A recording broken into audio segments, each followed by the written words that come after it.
Shabbat Shalom. Good morning. This is Rabbi Jenni Greenspan for Congregation Beth-El Zedek. And we are doing a slightly earlier Torah talk than we often do this morning so that we can also join together at 10 o'clock on Zoom for our first Beth-El Zedek Zoom Bat Mitzvah. We're all excited for that in just a little while. For now, we're going to do a little bit of Torah talk on the Torah portion that's set for the calendar for today, Parashat Beshalach. Not Beshalach, I will reference Beshalach, but we are reading Balotcha, which is on the Torah Talk resources on our website. If you go to bez613.org to the Torah Talk resources, you'll find the PDF of the Etz Chaim Chumash of the Torah portion for this week, the Ba'alotecha Torah portion. So if you want to take a moment to go download that, or if you'd like to grab a hard copy, if you have one at home of your red Etz Chaim Chumash, that's what we'll be using this morning. And I'm glad to see we've got a few join in a little earlier with me. Good morning. Happy to see that you are here. Shabbat Shalom, and good morning to Alan Hamburger and to Mickey Ashworth. I hope that you are both doing well. And good morning, Cindy Harp. Shabbat Shalom. So good to see so many and to join with a little Torah learning this morning. I'll give a few more seconds for any others who want to join us now, and then we will get started. And I will be on page 827 in the PDF of Balotecha, or in the Etz Chaim Chumash. I will be on page 827. If you're using a different Torah Chumash than the Etz Chaim, I am on chapter 11, verse 4 of the book of Numbers. So Numbers 11, verse 4, or page 827 in the Etz Chaim Chumash. Good morning to Jim Roth. So good to see so many. Good morning, Carol. It's so good to see so many of you. Carol and Cheryl, good morning, and Shabbat Shalom. So good to see everybody joining this morning. So we are going to start, I think. This morning in Balotcha, we seem to suddenly get back to a whole lot of action. If you may recall, if we go all the way back to the book of Exodus several months ago, really, I think in the final portion of the book of Exodus would have been read actually by the same bat mitzvah as we will be celebrating today, way back on March 21st. And just before that was really when our action in the Torah seemed to start to kind of lull out a little bit, and we took a turn toward a little bit more of our laws and our building of our Mishkan, the holy moving van, as one of my rabbis liked to call it, the traveling space for worship and sacrifice that was with the Israelites as they wandered the desert. And much of the action of the Torah seems to have kind of lulled in order to make space for those laws and that sharing of how the Mishkan, how the tabernacle would be built. In today's Torah portion, starting with chapter 11, we seem to finally get back to the action. Way back in Parashat Beshalach, which I accidentally said earlier, which we really read, I believe, on February 8th. I think it was pretty early on in February.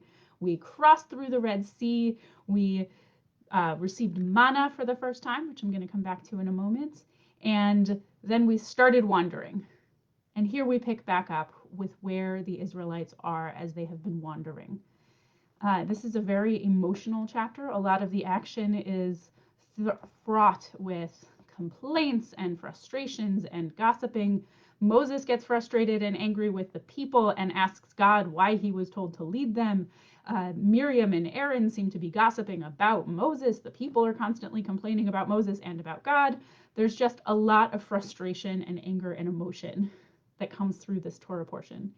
And there's a bit of love and care. It's one of those moments where we realize how easily people can frustrate one another and how much they love and care for one another. Because as we mentioned last night, the verse El na refana la, please God, please heal her, is the shortest uttered prayer in the Torah, and it was Moses calling out for God to heal Miriam, his sister, from tzara'at, this leprous skin disease that we have seen referenced before. And it's just a whole lot of emotion.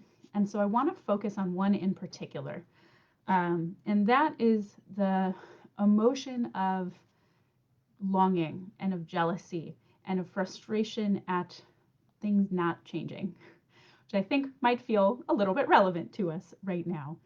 So remember back to Parashat Beshalach, the portion right after we crossed the sea, back in Exodus. The Israelites are first given one of the most miraculous gifts one could possibly imagine. They were given the manna. You might recall that. And the manna was said to be a fine, flaky substance that covered the land. In this portion, it says it comes on top of the dew. The dew sort of becomes a little bed for the manna, and it sort of smells like coriander or bdellium, and you can grind it up, and they made it into cakes, and it would taste like rich cream or like honey. The midrashic and the commentators interpret that the honey and rich cream is such a good flavor that it could taste like anything you want it to taste. And it's such a blessing of sustenance, something that God just gives to the people as they are wandering the desert when they don't know what's next. We know they're no longer in slavery and they don't really know what is coming in the land of Israel when they get there. And there gets to be a point when they are in this holding pattern of being cared for and sustained as they wander, and they get to a point where it's just too much of the same. And I think a lot of us are feeling that right now. So I want to take a look at the verses. We look at chapter 11, verse 4 of our Torah portion, Numbers chapter 11, verse 4, on page 827 of our Etz Chaim. The riffraff in their midst, the asafsuf, it's a great Hebrew word, the riffraff in their midst felt a gluttonous craving, and the Israelites wept and said, "If only we had meat to eat. We remember the fish that we used to eat free in Egypt, the cucumbers, the melons, the leeks, the onions, the garlic. Now our gullets are shriveled. There is nothing at all, nothing but this manna to look to. Ein kol bilti el haman einenu. There is nothing except this manna in front of us. We don't see anything else. And so we are upset, we are sick of it, we are angry." Note, the manna is meant to be a miraculous gift, and they are sick of it. Just as for so many of us, our homes are a miraculous gift, and we would love to see a different set of four walls. Our food at home is beautiful and wonderful and sustaining, and for many of us, we would love to have the opportunity to go out for sushi or something again. There's something lost in a constant gift, that the Israelites fail to step back and see the gift that they still have. They're being constantly sustained, and yet through the consistency of that sustenance, they're tired of it. They no longer feel the gratitude for it that they had felt back in Beshalach. They no longer look forward to gathering it each morning and gathering double on Friday for Shabbat. They are instead starting to long what life was like before, even though for them, life before was slavery. And I think that there's a lesson in there for us, because God gets upset with their lack of gratitude. God, if you go into verse 10 and beyond, you see that God gets incredibly furious with the people who have lost a sense of gratitude for this gift. And even Moses gets frustrated with them. You'll see that. And it's a reminder that we need to remember that it's a gift, that we don't need to set ourselves up to have others angry with us. We don't need to set ourselves up to hold on to the frustration of where things are. The Israelites seem to have lost faith that there is something else coming, that the sustained time in the desert and the sustained time with the manna is going to be temporary, that they will eventually make it to the land. Next week, we'll see them starting to even get a preview of the physical land itself, which may be triggered by God realizing that they needed to see it after this week. This week, I think we should be taking the reminder that we may be exhausted with the things that are sustaining us right now. We may be tired of mostly making our meals at home and mostly spending our time at home. And yet that is a gift. We have the gift of our home. We have the gift of the ability to still receive food in our homes, to prepare it for ourselves, or to do a takeout from restaurants.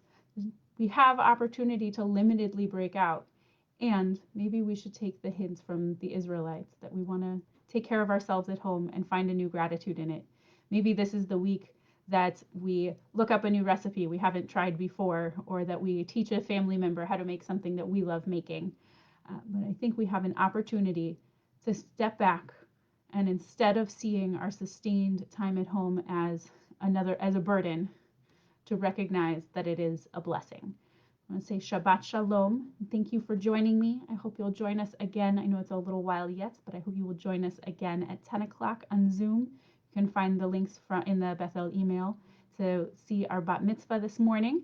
We will be in the sanctuary. We're excited for her bat mitzvah. She will read from the Torah, and we will hope to have you all join us from the safety and the sustenance of your own home. Shabbat Shalom.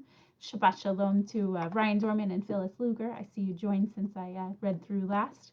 I'm so happy to have you join me. Shabbat Shalom, and I hope to see you in a little while.